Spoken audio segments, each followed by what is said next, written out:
Trump's use of National Guard in Los Angeles was illegal, judge rules.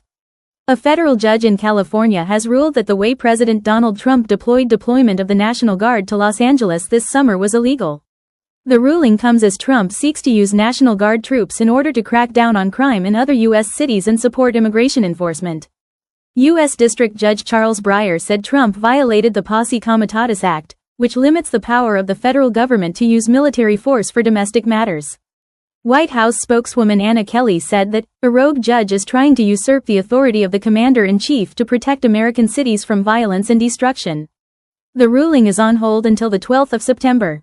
The Trump administration will likely appeal against the ruling.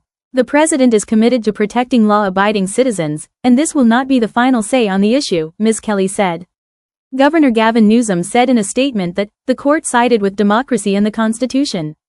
Trump deployed National Guard troops to Los Angeles in June in response to protests against immigration raids. The White House argued it was necessary to quell violence, but California officials argued that their law enforcement could handle the situation without military intervention.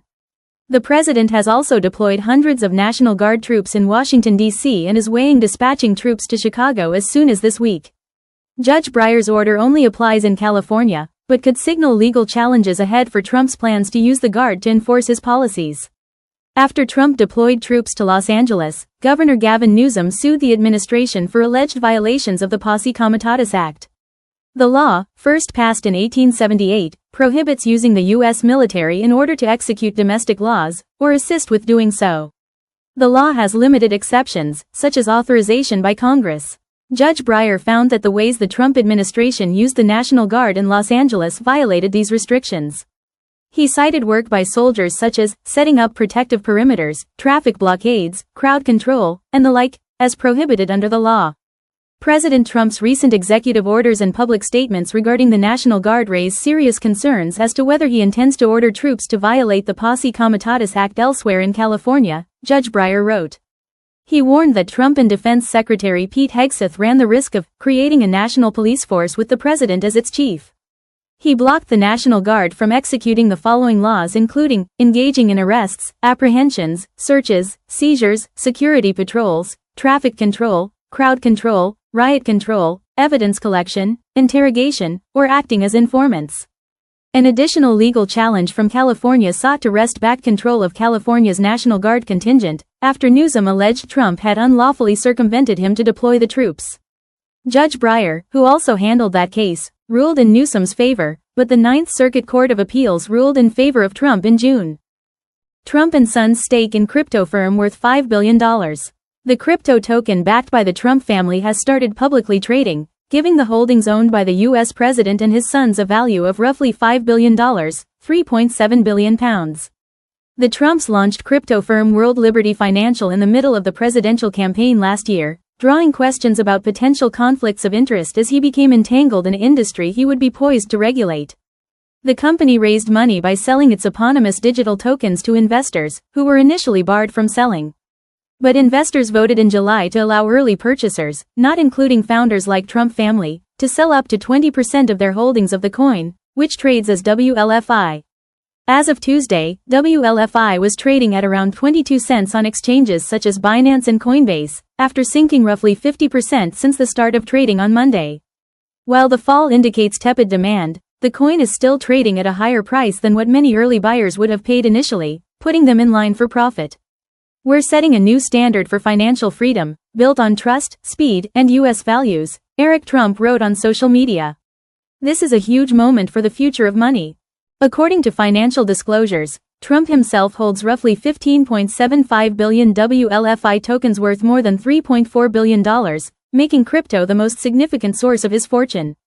The Trumps overall control just under a quarter of the roughly 100 billion WLFI coins that it created last year, giving them claim to holdings worth roughly $5 billion, as of Tuesday's prices. Trump and his sons also get a cut of the revenues generated by coin sales, an arrangement that has already helped to bring in more than $500 million, according to Reuters calculations. That revenue got a boost last month after World Liberty Financial joined forces with another publicly traded firm that had raised $750 million from investors to buy the cryptocurrency, a deal that puts World Liberty Financial in the unusual position of being both buyer and seller of the WLFI token. Democrats have consistently raised alarm about Trump's crypto dealings, arguing that World Liberty Financial and other coins he has backed are vehicles for corruption, conflict of interest and grift. The Trump administration has just as consistently dismissed the criticism, even as the president has dramatically shifted the government's posture toward the industry.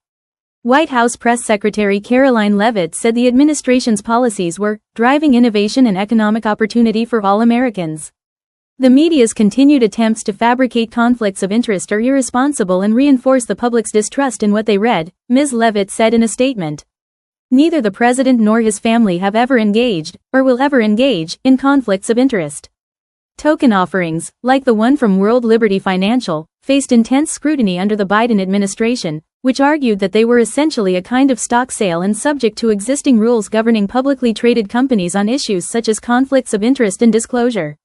Trump, who said during the campaign he wanted to make the U.S. the crypto capital of the world, had vowed a more hands-off approach.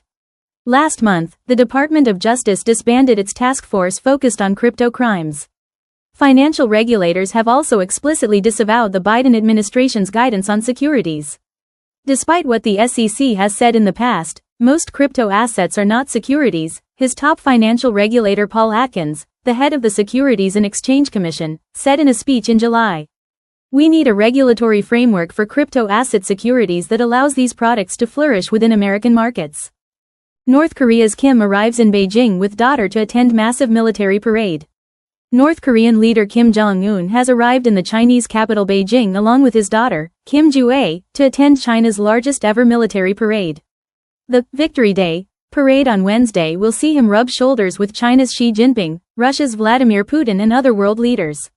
Photos showed Kim stepping off his armored train at Beijing railway station accompanied by his daughter. South Korea's spy agency has previously said she was Kim's, most likely, successor.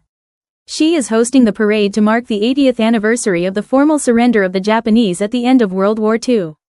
Kim crossed into China on Tuesday on board his train, which is said to include a restaurant serving fine French wines and dishes like fresh lobster.